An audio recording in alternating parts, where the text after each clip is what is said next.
Hello and welcome to today's special broadcast for Climate Justice, an African perspective in partnership with Old Mutual. Shared challenges such as poverty, food insecurity, displaced populations and armed conflict mean that Africa is particularly vulnerable to the effects of climate change. There's been increasing incidence and severity of droughts and floods, the destruction of vast tracts of natural resources and ecosystems, and unfortunately, Africa is suffering the consequences from a problem that it did the least to create.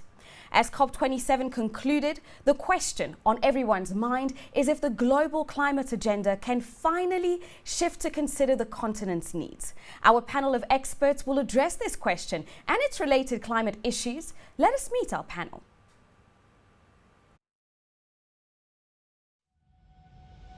Portia Bangedezako, Head of Sustainability at Old Mutual Limited. Dr. Mumbi Wahida, Professor at Strathmore University Business School, Kenya. Raitumetse Molotsuane, Head of Environment at National Business Initiative.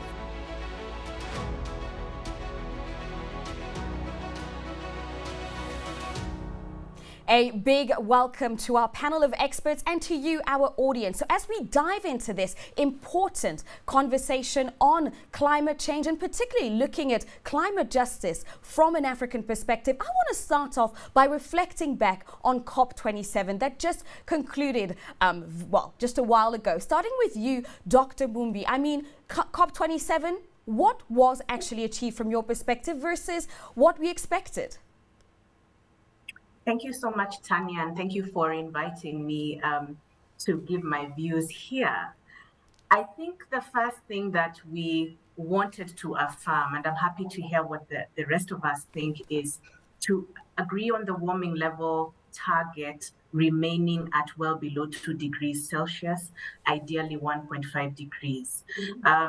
This is not always perhaps something obvious. We take it for granted, but we got that affirmation again that we are going to keep the warming level well below 2 degrees, ideally at 1.5. I think the expectation before COP27 was also about adaptation financing. So you find that there's been a lot of historic attention given towards what we call the mitigation activities related to climate change, so minimizing the negative effect. But we've realized that we need a lot more financial capital going towards helping societies to actually adapt to the worst effects that result from the different effects from climate change. I think also the expectation was a fund for loss and damage. So we've also realized that even with the mitigation and adaptation financing instruments, projects, that there are still a lot of communities that are disproportionately affected by the worst effects of climate change. And I think we've seen what has happened in Pakistan this year. We've seen also what has happened in Nigeria this year, as well as many other countries. So in terms of what was achieved, and I think that's what we'll probably reflect on, because there are so many other topics and conversations that happened in COP27 this year. But I really think one of the main aspects, in addition to what I've just said, is one, we've been able to establish a fund that will go towards loss and damage. The difficulty is actually finding out where the money is going to come from and really just setting it up. But at least that is an agreement that the countries reached during the discussions. I think there was also a lot of, discussion around energy and phasing down fossil fuels. I think, though, the main agreement there was we will continue to encourage a shift towards a low carbon economy. And encourage, energy sources that are diverse. So wind, solar power, and also gas, which has been also a controversial debate. But so far, we have agreed to have a diverse energy mix And we are waiting to see how that conversation will unfold from a private sector perspective and also from the public sector. So those are just broadly what we seem to have discussed during COP27, but of course there are different industry-led initiatives which I'm sure my colleagues here will be able to touch on. Exactly, and that paints a very nice foundation for this conversation in terms of the highlights of the outcomes of COP27. But I'd like to ask you, Portia, I mean, from the private sector perspective, there was more than 100 CEOs and senior executives from the private sector that contributed to the summit. Was there anything from what Dr. Mumbi outlined for us that was missing, that stood out for you in terms of COP27 outcomes? I think that Mumbi has outlined the expectations and the outcomes quite nicely. I think that what I would focus on, coming from a financial industry, is also just something that was of interest to us, especially as Old Mutual. That group of 85, over 85 insurers in the continent pledging to create a financing facility to provide cover to help the most vulnerable communities to deal with the climate disaster risk.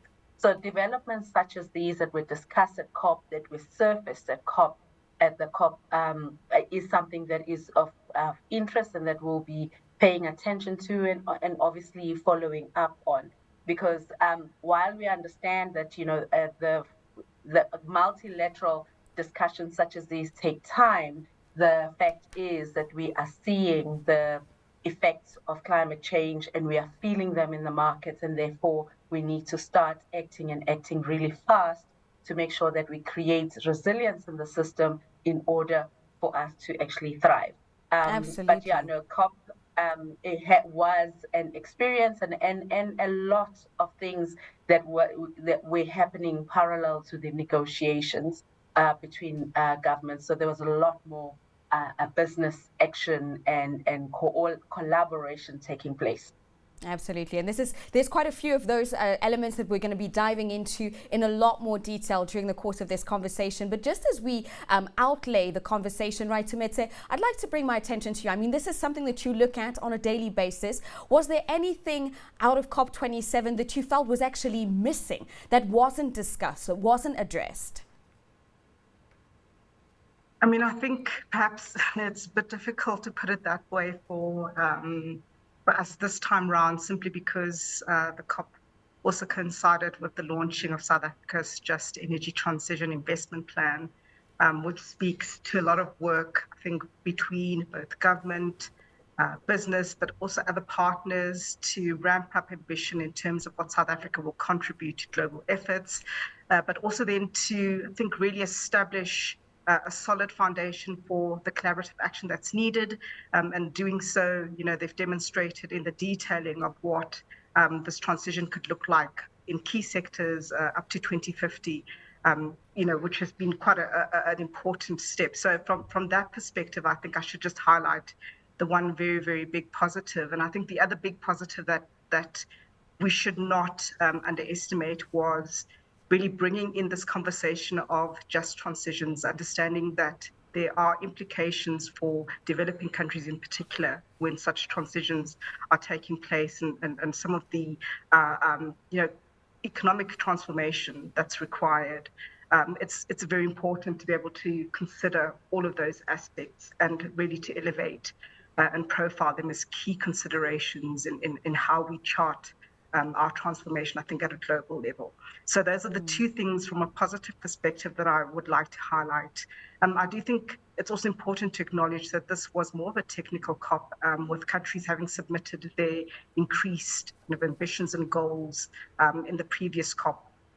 So this session did focus very much on trying to tie the loose ends, look into a little bit more detail in terms of modalities and how things should be established and implemented. So from that perspective, I think what we usually do lack at these COP situations is the degree of urgency that matches what needs to be done. We do appreciate that it's a multilateral kind of effort, and so this consensus building is an important part of how we move, and progress.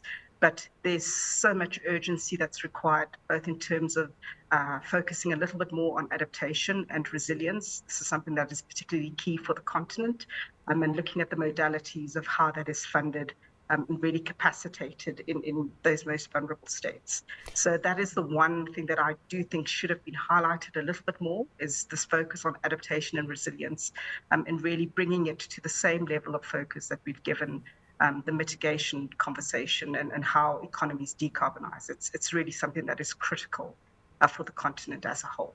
Absolutely. Thank you for that. And Dr. Mumbi, so now that we've laid out some of the elements that came out of COP27 and also what was missing, the positives and the negatives, one thing that has come up quite a lot is obviously the notion of losses and damages and the fund that was newly established. Now, discussing this, and from your perspective, from an academic perspective, how should this be rolled out? I think it's a very good question, Tanya, and it's a complex one, I'll be honest, to answer, because I think the main problem is seeing the acceleration with the damage in different countries. Also understanding that the prior experience that we've had with some of the mechanisms that make financing available to developing nations is complex to get. Okay, so the question is, how do you actually release these funds? How do you create financial instruments that would make it easy for developing countries to access them? Because the experience we have with the financing and the mitigation finance is that there's a lot of complexity. That's the first thing. The second thing is who is paying for it. So, we've been having this conversation for a very long time around the $100 billion that developed countries were to actually provide to developing economies to help them actually mitigate and adapt to climate change. And that was 2020. We're in 2022, and we are still having this problem. So I feel the biggest challenge is setting it up practically, who is financing it, and then the second thing is, how do the most vulnerable access it in a way that is easy? And I think that's what Ratumetse has put very well. There's a lot of difficulty with accessing these urgent financial, I would say, finances, and yet the problem is urgent and it's huge. So I think that is my view of it, and I'm happy to reflect more.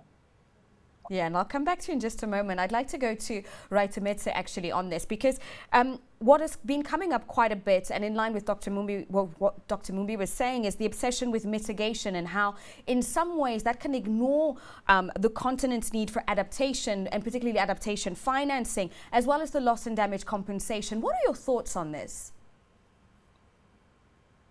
Yeah, I think it's something that has been, raised time and time again, and the profile of the mitigation conversation, I can see it increasing marginally, but definitely not to the degree to which it's really required. And I think it's understandable to some extent. We're dealing, within a very kind of globalized market situation. And so these are some of the imperatives that are coming through in terms of immediacy, where there are payments and responsibility, highlighted. There's a lot more focus on the mechanisms to make sure it's fair, particularly for those countries that are required to provide the support and so forth. So I can, understand to some degree why this has been so. A lot of the focus has been around all of those mechanisms that are trying to ensure that the interactions are fair, I think, from specific parties in particular.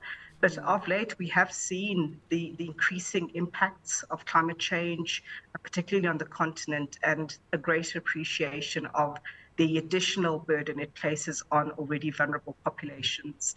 I think of late, what is becoming clear, and perhaps this contributes to why the conversation is increasing somewhat in our profile. I know South Africa, for example, has included it as a key priority in our communications to the United Nations on the Framework Convention on Climate Change. So we've continuously highlighted this and indicated how it's a key part of our own climate change conversation. And I think as more countries also highlight how adaptation, building resilience is really critical in their key communications in terms of commitments made by countries, it starts to obviously raise the profile of this work and be carried through into the negotiation space.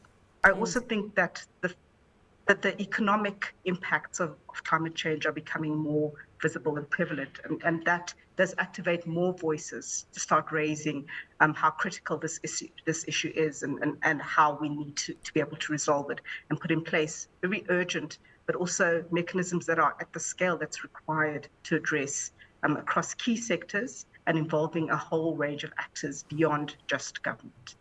What do you understand by economic impact?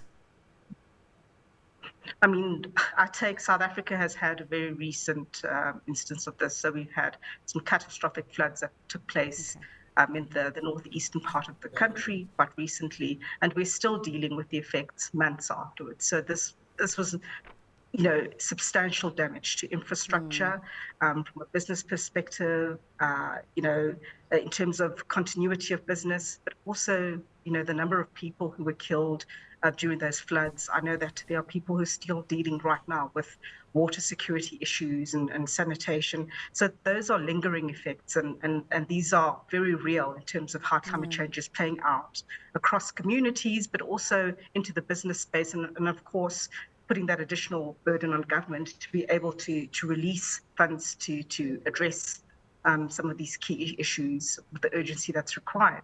The additional thing, we had Cyclone Idai not too long ago, which was a mega event within the Southern Hemisphere. The impact in recent history was enormous, and that affected more than one country in Southern Africa. So these are things that we have to deal with now on a more frequent basis, and the scale that needs to be managed in terms of the human impacts, but also disruption to business. In South Africa's particular case, there was also disruption to the power system. These are huge things that are manifesting in a whole range of spaces, and I think the voices that are coming out in recognition of the impact of climate change is speaking to the degree of transformation that's required to really respond adequately. Indeed, and we're talking disruption also to growth. These are vulnerable communities, vulnerable countries, but also what about the companies that are operating in these markets that are at high risk? And that's where my question goes to you, Portia. I mean, when we're talking loss and damage and building resilience, how is Old Mutual looking at this? I mean, particularly from the aspect of the fact that you are operating in multiple markets that are directly exposed. So what's the plan going forward? And I think I'll just take the conversation from where Erudumezi had taken off. The Durban flood had a direct impact on our bottom line in terms of the insured losses.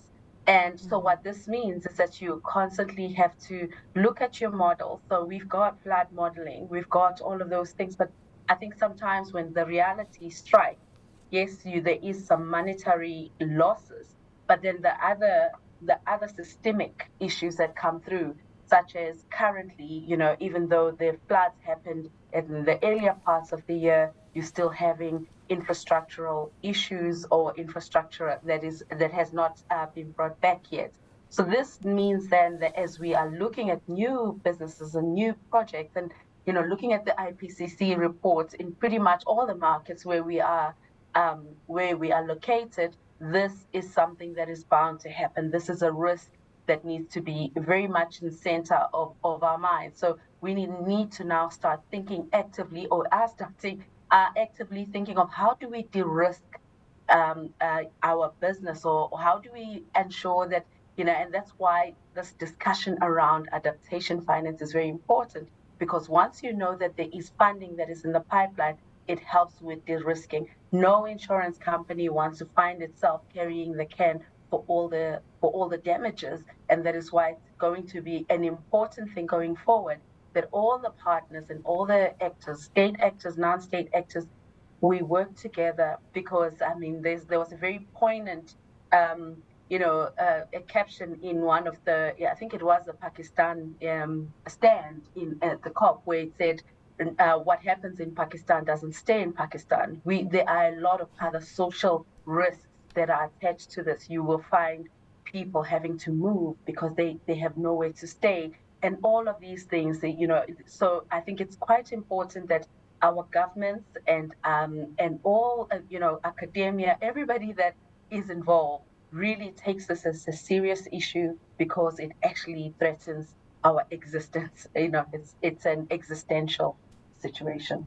Yeah, absolutely. But Portia, I mean, you're operating within the insurance sector. Outside of the insurance sector, looking at the wider private sector, is the economic case for urgency and speed of action strong enough? Oh, absolutely. I think what has happened is that we are going to have to look, particularly in the continent, how do we actually advance this idea of the green economy? What does it mean to us? We spoke about it being just, but then that means that we have to focus on education. We have to focus on many other supporting things, supporting areas that make sure that these, where we fund now, because Old Mutual is not only in short-term insurance, we also have a capital allocation in different parts of the economy. And I think this is now going to challenge us to look at the future. What are the future economies going to look like? When we speak of resource efficiency, what can we do as a continent, as emerging markets, to make sure that we are not wasteful, but are actually able to speak of the circular economy, not just because it's the nice and new thing to do, but because we need to understand that, if there is a continual drought, for example, in Kenya, and there are some floods, we have to constantly be shifting the way in which we operate in order to just manage and adapt very quickly to the risks that we are facing and that are actually present right now. And I guess the tension that we often hear of when it comes to this, and particularly with the private sector, is how do we balance climate and growth, and particularly in our economies on the continent, in South Africa, where we still have room for growth. And I'd like to ask this to Dr. Mumbi, like, how do you view this? How do we balance growth in our markets? I think it's also a very interesting question, and one that I think about a lot. I also just want to briefly comment on what Portia said, because yes, we do see a high level of business activism, which is encouraging. But I would also just like to point out from my point of view that I find it very interesting that the financial sector in different parts of the world is leading a lot of the discussions around climate justice. I find that interesting because when you look historically at how the discussions have been held from the time we started talking about sustainable development up until now, there was this understanding, especially in academia, around, we are going to focus on the heavily emitting industries, and the financial sector is not a heavy emitter. So we didn't actually analyze banks, insurance companies, and their sustainability activities with a lot of, intensity. But this has changed, and it's very interesting when I hear about the insurance alliance, the banking alliance, their principles for the financial sector. Even here in Kenya, I'm always very encouraged to see that. Now, in terms of balancing, it's a complex question. I think when you look at what the AFDB describes as a just transition, they say we understand that the economic systems need to shift, and this is going to require a lot of transformation. And there's going to be a lot of positive change brought about by the green economy through green jobs, opportunities, and so on.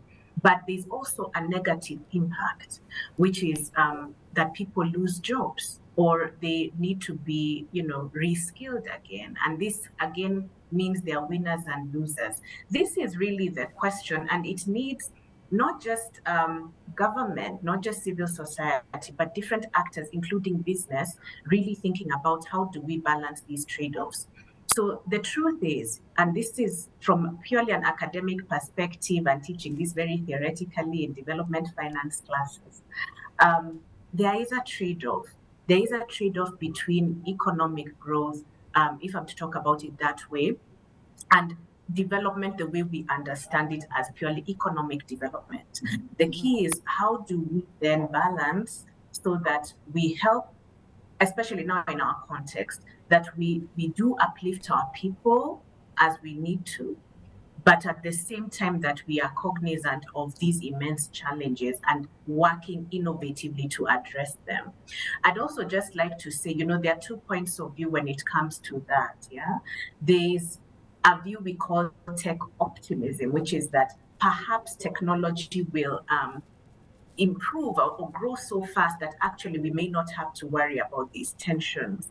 But the one that seems to be unfolding before our eyes is that, yes, the pace of technology is very, very encouraging, but the problems continue to persist, and they're large. So I think for businesses, and now if I'm to speak specifically about different sectors, and we're talking about the financial sector, I think it's really related to what Portia has said.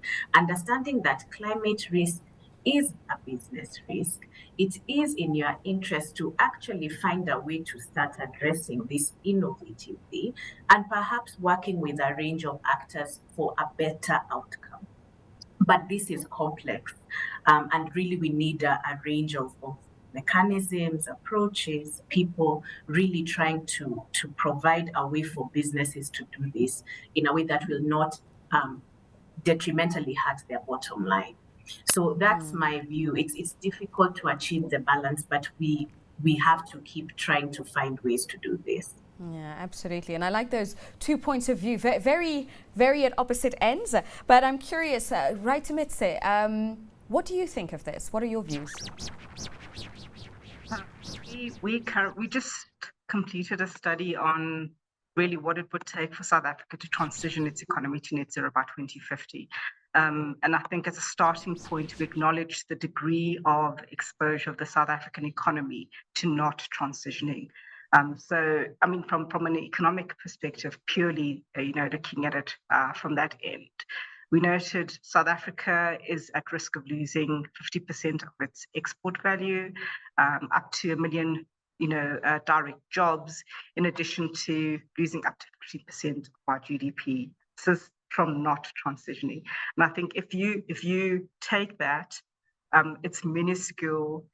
Alongside what Portia mentioned at the beginning, climate change and the inability for us as a globe, as the world, to respond to it effectively presents an existential threat. And I don't think we can quantify what that means. It's just a reality that we should not be considering, but mobilizing everything that we need to be able to avert such an utterly catastrophic situation.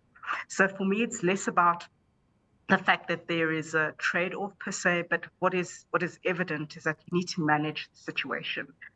So we can arm ourselves with knowledge, the degree of willingness to make the changes that we need to do, and considering all of these really key aspects of how do you recognize and address different vulnerabilities across sectors, across communities, or whatever the case may be. So it becomes more of how do we manage, how do we position ourselves to be adequately informed, sufficiently coordinated, making sure that we're accessing and activating the key resources that we need to respond to something that we just cannot allow to happen.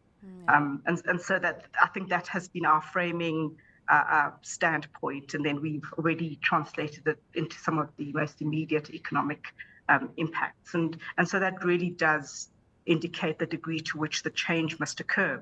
But I think the other side as well, most of what we're seeing from a climate change perspective, acknowledging that it's a market failure, it represents a whole range of inefficiencies that we're seeing in our markets, in the way that we're living, in the way that we're doing things.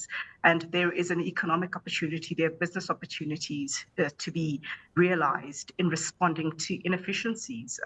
And so there's a whole range of economic growth, competitiveness that we can see if we ensure that we are proactive in managing the climate change risks, and also proactive and purposeful, deliberate in putting in place, actions that are inherently beneficial to, I think, our well-being, our economies, if they are managed properly. And so for me, the focus is more on really activating key stakeholders and the systems and levers that we have to respond to a situation that we cannot allow to roll out in its entirety. We have to focus on how do we keep temperatures below 1.5 degrees at an average level across the globe, and really within what the Paris Agreement really stood for.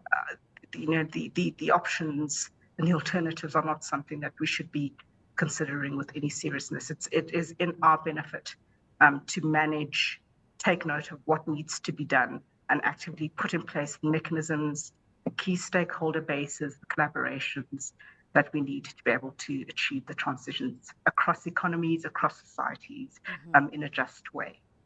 Yeah, absolutely. And you mentioned such an important point there, an important perspective actually, in the fact that this climate change, just transition, all of what we're discussing gives us opportunities, economic opportunities, business opportunities, that we're in a prime position, and I think even particularly developing nations, to be able to kind of reset and start over, or at least continue in the right way. And that's why I'd like to ask you, Portia, in terms of how Old Mutual is approaching the just transition and whether you are seeing opportunities in that regard. Yeah, I think that's a part that excites especially our investment teams. As a company, we started a while ago to look at what we call the green economy taxonomy. So already we started sort of looking at particular areas that are where the ESG lens is applied, and we're looking at the impact. So there is a lot that is on the go in South Africa. There is talk around hydrogen and looking through the hydrogen value chain, and understanding what is there, what kind of opportunities are there to invest, and how can we look, and just like you said, how do we sort of work this to our advantage. Regimenti spoke of inefficiencies, and we're all speaking along the same lines of, so what does the future hold? And I think as much as frightening and this climate change and the impacts that it has, the opportunities of actually understanding that perhaps when we are looking at growth and development, how about we place the society and environment? So there's something that, yes, it has become a way to do business, but this time using that as a central point to say, instead, let's focus on livelihood as we are changing the way that the economy works and how people work. Is it really efficient for people to actually move out of their homesteads and go into cities? Is there something that we can do to make sure that the businesses or companies go to where the people are, so that you do not disperse? So there's a lot that is on the go at looking at how to invest for the green economy, and looking at how we can also just, in terms of considerations, taking the environmental and social considerations of whatever sector that we are investing in as part of the bigger consideration for profit. I think that is the great opportunity here. But there is also a number of new sectors, or such as clean tech, and what is sometimes referred to as a green agriculture. No, agriculture, I thought it was green already, but sustainable agricultural practices that are looking at making sure that you do not have a wastage, and then you are also a lot more resilient as a business. So there's a lot of exciting things despite things looking grim. And it's encouraging to hear a company having so much excitement and enthusiasm towards the future of what this whole green economy offers. I'm quite curious also to see from an academic, educational perspective, Dr. Mumbi, what is the education system looking like in terms of moving towards a just transition, in terms of climate change? I mean, we saw a few initiatives come out of COP27. Perhaps you could give us more insights into that. Thank you. And yes, it is quite exciting because I think a lot of universities and especially business schools are moving away from this idea of being a hallowed place that doesn't, interact with the society and, we just provide teaching materials. I think there are a lot of different networks here. So the first one I can speak about is what we call PRIME, or the PRME, which is the UN Principles for Responsible Management Education. It's an initiative by the Global Compact. And why PRIME was actually formed was we realized that, look, who is actually attending a business school? This is a person who is probably going to be a CEO in the future, CFO, leading the strategy of an organization. So you can actually, at that level of the graduate school, already start to impart some of these ideas very early, that, as Portia has highlighted and also Right2Met says, that businesses do have a profound role to play, not just in the business model per se or on even operations, but even in advocacy and activism. So it starts there. It is not just, it is rethinking how we teach these things.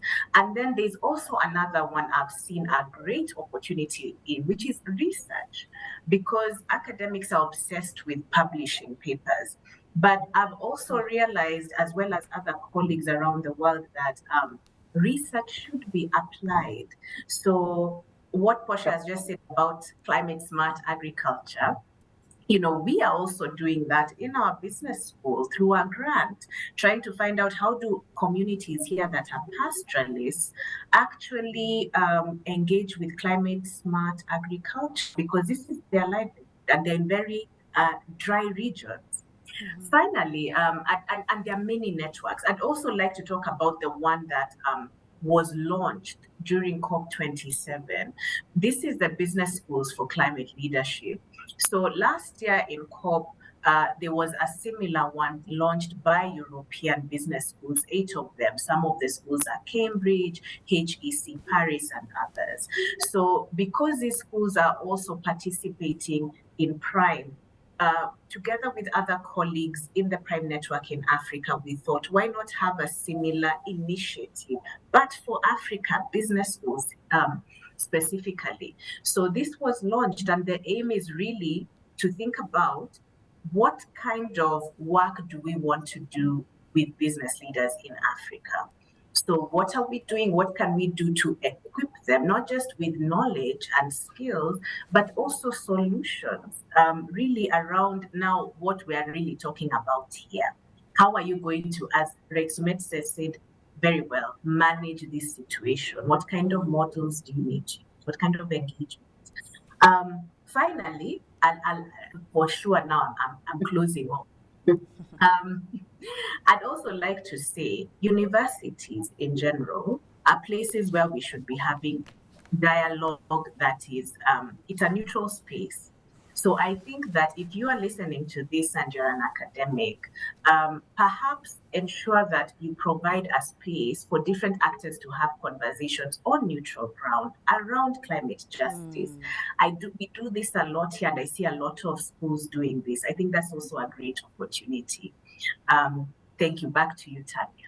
Absolutely. Quite some interesting points there. And I'm quite curious, actually. I'm coming back to you straight away in terms of the proposed ideas for collaborations with having the university, the business school, speaking to business leaders, current CEOs. How is the marketplace responding to that? Oh, I think very well. I feel that, and this is my observation in my own environment, but I think we have a lot of interest from private sector, especially here, because people are really wondering. Okay, so I'll give 2 examples. In Kenya, this year we actually had the Central Bank of Kenya, or was it even last year, coming up with climate risk reporting guidelines. So next year, all banks need to do this. And then there are also guidelines that have been released by the Nairobi Securities Exchange on ESG reporting. So you find very quickly people are very keen on how do you actually do this practically, but what is the overall context of this conversation? And they come to us. So we've had many kind of events, workshops this year, which really try to bring this out.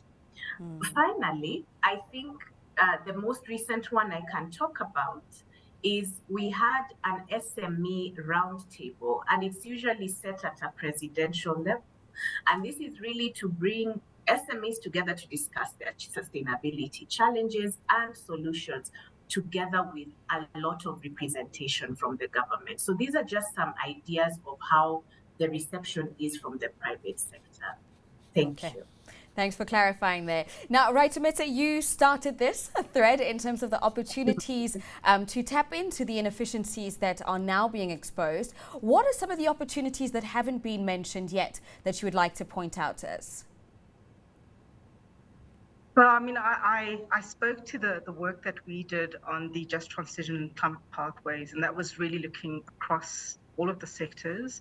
What has emerged, we haven't mentioned it explicitly, but I do think it's well recognized globally and across the continent that the renewables, provides such a wonderful opportunity for us to, I think, leapfrog some of the technologies that we know are not good for us anyway, and that have contributed to climate change, that really do provide an entry point into a more innovative, modern, forward-looking energy system. So just to, really just to mention it explicitly, but there are opportunities in terms of, going a little bit more deeply into that value chain. I think the ways in which renewables can be provided, the various models, all the way from the large-scale utilities and how renewables are provided into those systems, but to some of the innovative systems around, for example, mini grids and what's happening at more household levels. So even just that space alone affords so many different opportunities for a whole range of I think business actors, anybody who needs to be included in the economy and really be part of this green economy has an entry point through in what is one of the biggest opportunities that I think is afforded to the continent as a whole. But even beyond that, there are lots of opportunities around electrification of transport. This is something that is relevant for the African continent in particular, and in many areas we've got such wonderful, resources from the renewable space, all the way from geothermal to wind to solar. And we've got developmental needs. We need our economies to grow in ways that are good and to be able to provide key services to our communities, to our peoples.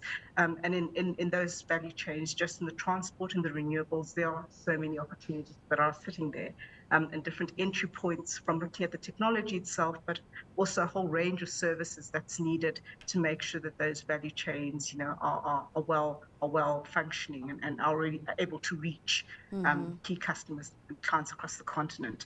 And I mean, this is just from a mitigation perspective, some of the key highlights that were quite prominent at COP as well, and that afford some really key opportunities for us.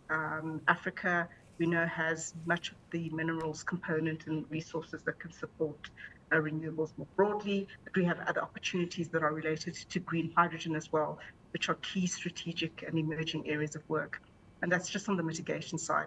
I think we've spoken a little bit more around issues that also link to adaptation. So I think there are also opportunities that are sitting, for example, in agriculture, but in better land management, which is also another critical resource that I do think that the continent has, perhaps more than other, economic powers at the moment. So these are resources and treasures that we need to value, and in doing so, bringing those into our economic systems, we're able to do so in ways that safeguard these key critical assets. And there are a whole range of programs. I mean, I reflect on some of the work that's been done in South Africa through the Working Force programs that are looking specifically at different aspects of land management and so forth. And there are nuggets that can be taken from programs such as these, but there are many others that do provide economic opportunities and opportunities to include a broader range of people within what now should be the formal economy. Indeed, So, with I mean, keyword there being inclusion inclusion, actually. That's what I'm hearing from you. Inclusion in the value chain. And we can't talk about inclusion, value chain, and economic opportunity on the continent without considering the small and medium-sized business sector, the largest employer on the continent. And that's where I'd like to direct my next question to Portia. How can we enable small businesses to take part in this new green economy that is being emerged? That is an area where some of our research as a company has gone into. We appreciate that, the SME sector is something that we need to actually ensure and safeguard, actually, because I think whenever things are happening, those that are strong and are well-resourced generally are more resilient, and so we are looking at ways to support SMEs. We already have some funds that are directed towards SMEs, and also looking at how they can have an entry point to the green economy. You have people that are looking at being a solar heating, let's say, for example, artisans. And so we partner there with people such as the NBI, who would have who will collaborate across sectors and with different partners. So we would then sometimes we would put funds into another organization to make sure that they coordinate that work and they are able to support SMEs. And then in other areas, it's also just to ensure that we support education or reskilling of people that are going to be, if we look at the pattern of work and if we're moving to the green economy, the kind of education and skills that they would need. So there's a vast array of things that we do as an organization, but then with the focus on SMEs and also understanding that some of the processes internally that we use are not very well placed for SMEs and not very well placed for people that are in the informal economy. So there is part that needs to be done outside, but then also internally to ensure that we are ready to be of some help, because it also gets very frustrating when they are dealing with what feels like huge bureaucracy when all they need to do is to survive. Indeed. Now, Ratumete, I want to get back to you.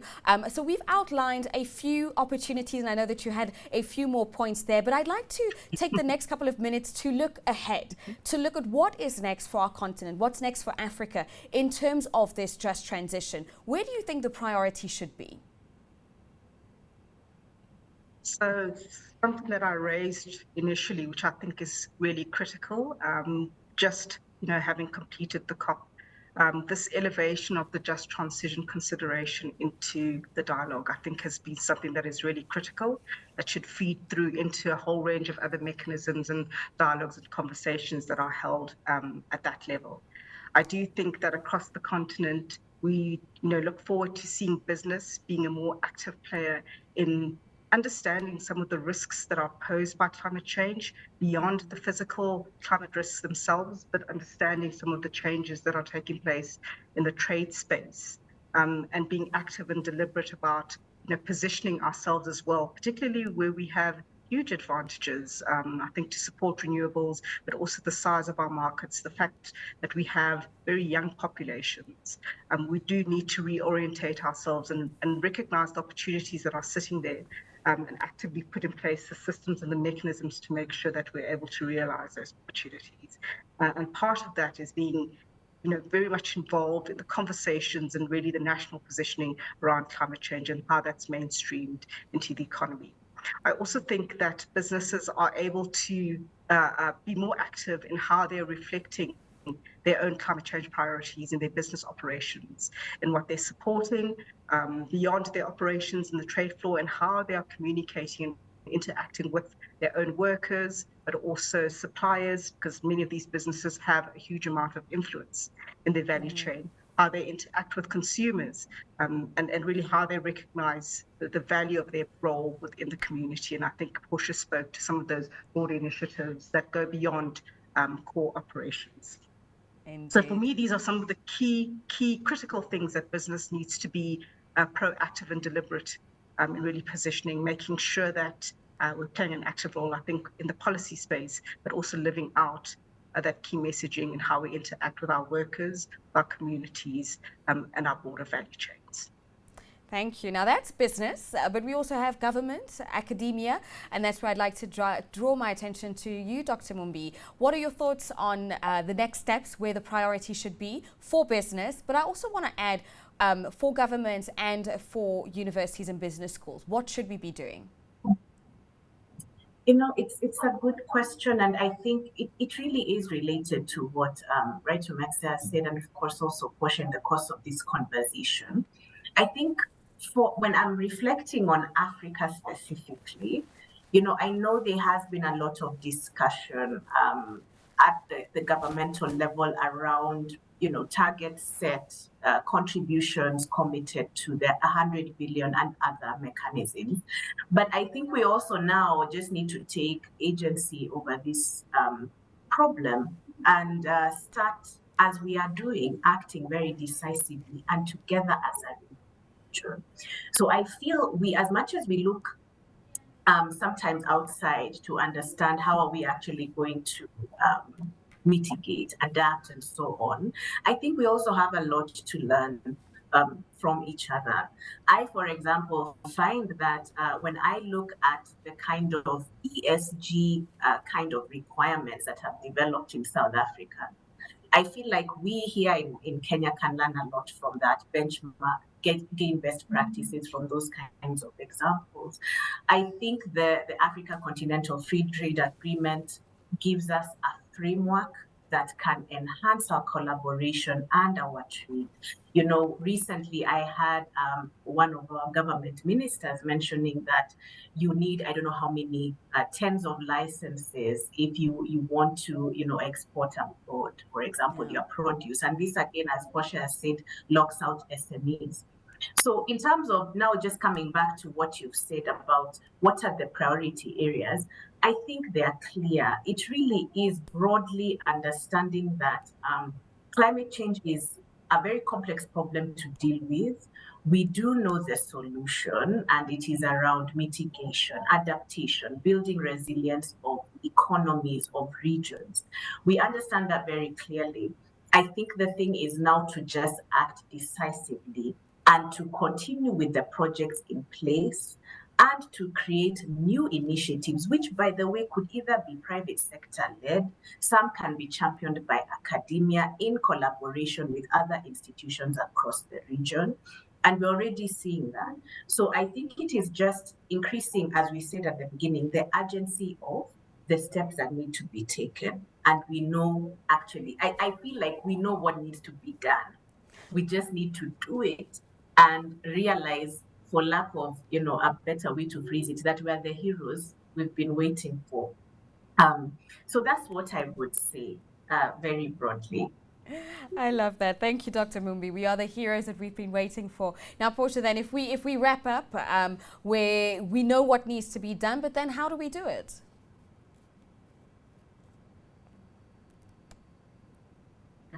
Maybe we should have stopped at with Mumbi's point there about the heroes we've been waiting for. But I think it's also just, without saying exactly the same thing, it is to keep the focus. I think as business, we are right now looking at inflation and many other things are coming. And there's a lot that requires our attention. But I think there is a need to keep the focus, keep the momentum, and move towards this direction of, well, we are going to be more solution seeking than in admiring the problem. That's what I think. Okay. Now, in me keeping my focus, this is a business channel, so I have to ask a question about the money. I mean, we've talked about the loss and damage fund. Where's the money coming from? Where do you think it should be coming from? And also, I want to ask about what are your expectations for COP28? If you can summarize in just one sentence, and I'm asking this question to all three of you as we wrap up the conversation. Starting with you, Portia. Okay, I do feel that there should be more concerted efforts from the developed world to assist with the finance. I think that there should be a lot more readiness in terms of the developing world to ensure that the concerns around governance and many other things need to be, that's where we should be focused. That whole common but differentiated responsibilities that we keep on talking about in COP, I think that's how it should play out. Okay, brilliant. And you, Dr. Mumbi? Look, I am inclined to agree. I think that the financing mix, it should be a mix, okay? Different institutions, some of it can be public finance, some can be privately, geared towards that kind of fund. I do think, and I'm happy to see that the developed countries have the understanding that, yes, this loss and damage that happens has a spillover effect into their context as well. So in the spirit of that, I feel it should be mixed. It can also come internally from our side, but with the recognition that, again, going back to climate justice and its central definition, who is actually affected most by the problem and who has contributed the least to it. I think those should also be defining principles. In terms of what I feel the next steps should be, I think I'll just re-emphasize that we just act. We just continue, we act, even in our own small way, as a business, as an individual, understanding the problem, crafting solutions with others, and being as collaborative as possible, no matter how small the ecosystem we're in will seem.